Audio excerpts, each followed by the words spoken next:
All right, Larry Krueger here from the Pig and a Pickle Krug Show with a little 49er video update from the Combine. A lot of interesting little nuggets coming out of the Combine today. One, John Lynch says the Niners love Brandon Ayuk. They'd love to re-sign him. Didn't say that they will re-sign him, but they'd love to re-sign him.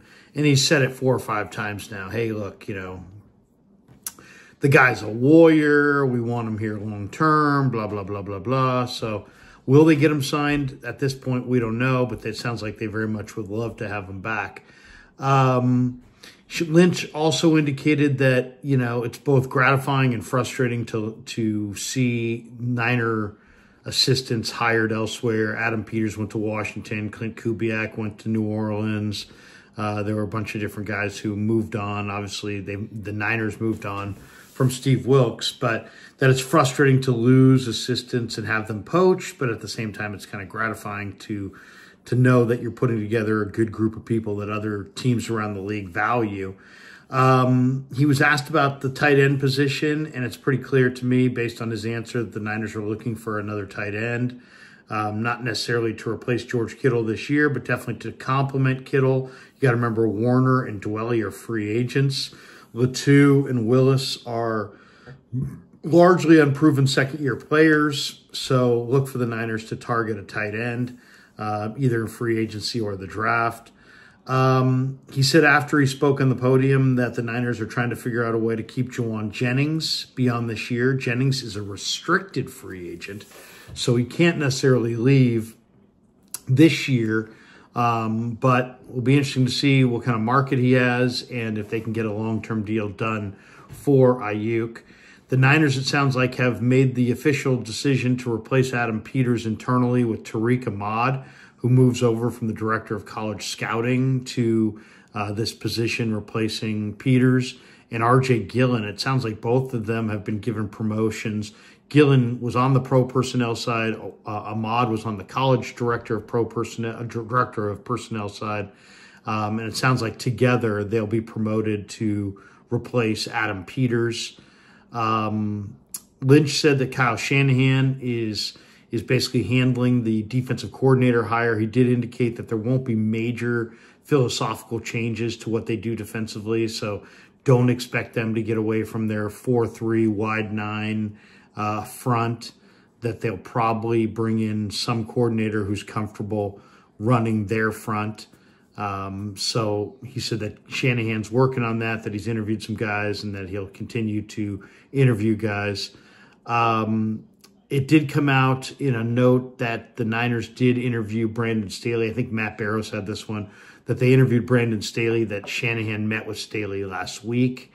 The other guys that they've interviewed don't have experience as coordinators, at least based on the names that we've heard, that being Bullocks, their secondary coach, and Sorensen, one of their defensive assistants. So will their new defensive coordinator have defensive coordinator experience? That is very much up in the air. Also, it's come out that the 49ers, Dave Lombardi had this little note that the Niners would love to re-sign John Feliciano, that they really like what Feliciano contributed last year at right guard and at center, and that they'd like to have him back next year. And then Adam Peters, obviously now with the Commanders, spoke about Brock Purdy. Yeah, really with Brock, he's always composed. He was always like he is now. He's the same guy every day, and really his tape was what really turned us on, and then you meet the person. But this is only just a little bit part of the process, but his tape and everything that he did at Iowa State, and how well he played and how well he played the position, we really thought that he could really fit in well with our scheme. And if we thought he was that good, we probably wouldn't have waited till the last pick. But no, we liked him that much, and now I got to find a new quarterback. And how they really like Brock Purdy, and now obviously the Commanders are looking for a quarterback in their own right, but they liked Purdy's tape, and then when they met him in the interviews, they really liked him as well in the interviews. So that's pretty much a wrap on the news coming out of the Combine. The big story is that, if there is a big story, is that the Niners like Brandon Ayuk and would like to extend him. Didn't say that they will be able to, when he was asked about, yeah, hey, the cap's going up. Does that make it easier for you to extend him?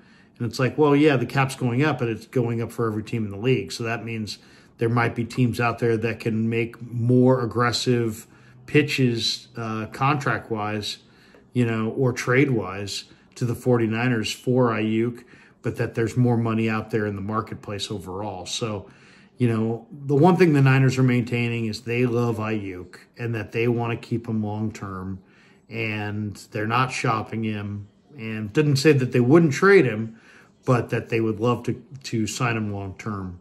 And then the other major read was that they're looking for another tight end. I'm kind of reading that into what Lynch said about the tight end position being so important and such an integral part of the team. And then he kind of paused and said, that's why we'd like to have, more than one type of a thing.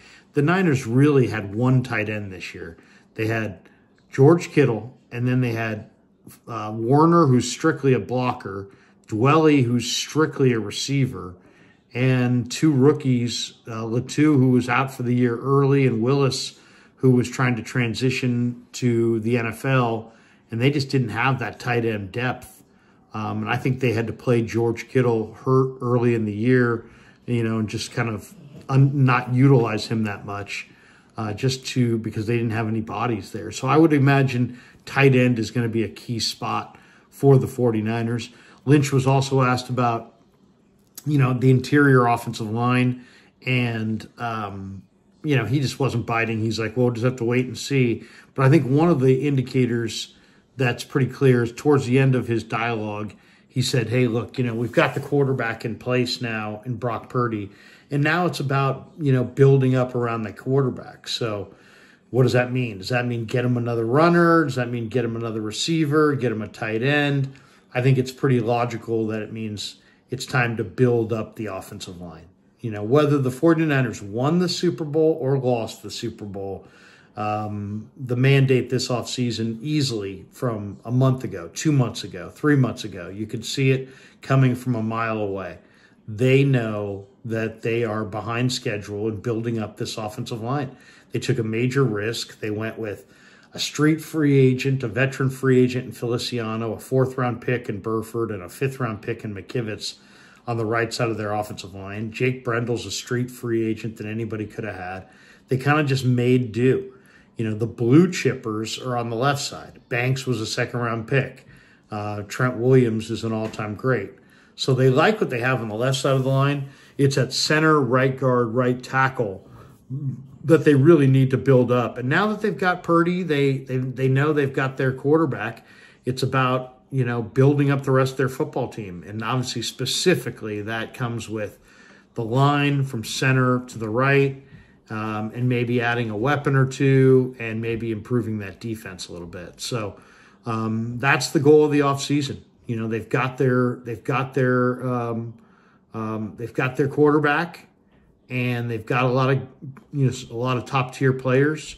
And now it's about, they have their 1st-round pick for the first time in a long time. And it's about using their 11 or 12 draft picks, whatever they'll wind up with, and whatever money they have in free agency to build up their football team around their quarterback and make a run at trying to win a Super Bowl before Brock Purdy gets really expensive. All right, thanks to Pig and a Pickle for being the title sponsor of the Krug Show. Thanks to Underdog Fantasy. Check that link in the description. Use the promo code Krug, and they'll match you up to your first $100. Thanks to Marin Auto Glass for being a sponsor of the Krug Show. And thanks to our sponsors in February, ValleyHillRoofing.net. They're at 209-481-6851, as well as Sharp Corner Sports Cards and Collectibles, 205 Cypress Avenue in Pacific Grove, California. Give Anthony Catania a call. He's at 831-521-5264. And thanks to all you guys for supporting the Krug Show on YouTube.